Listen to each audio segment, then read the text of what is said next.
Kung naghahanap ka ng budget-friendly pero matibay na smartphone, pasok na pasok ang Vivo Y21D.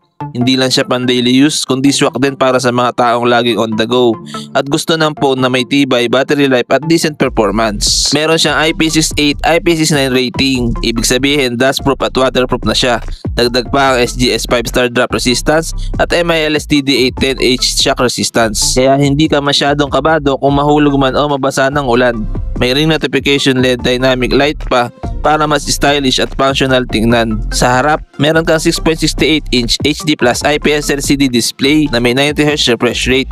Kahit HD Plus lang ang resolution 720 by 1608 pixels, smooth pa rin sa scrolling at gaming dahil sa refresh rate. Protected na rin ng Guardian Glass Plus abot hanggang 1000 nits high brightness mode ang brightness kaya okay gamitin kahit nasa labas. Under the hood, may Unisoc T7225 12nm chipset na paired with Mali G52 MP1 GPU. Hindi ito pang heavy gaming pero kayang-kaya niya ang casual games at multitasking, lalo na't may 4 or 6GB of RAM options at 128 or 256GB internal storage. Expandable pa via microSD kung kailangan mo ng mas malaking space. For photography, meron kang 50MP main camera na may kasamang VGA auxiliary lens at dual LED flash. Decent na for daily shots. For videos, hanggang 1080p at 30fps ang kaya. Sa harap naman, may 5MP selfie camera na good enough para sa video calls at casual selfies. Don't expect flagship level shots pero okay na for the price range. Isa sa pinaka-strong point ng Y21D ay ang 6500 mAh battery.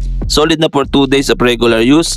May 44W fast charging pa. Suportado ang 4G LTE, Wi-Fi, Bluetooth 5.2, OTG, and USB Type-C. Hindi pa 5G ready pero given ang presyo, sulit na. Ang official price ng Vivo Y21D ay 6,999 pesos. Sa presyong ito, makakakuha ka na ng phone na matibay at certified sa durability test, malaking battery with fast charging, may decent display na smooth at maliwanag, practical camera for everyday use. Kung ang hanap mo ay isang long-lasting at durable budget phone, panalo ang Vivo Y21D. Hindi siya pang hardcore gaming o flagship photography pero sulit na sulit sa presyo lalo na kung priority mo ay tibay, battery life at pang daily reliable use.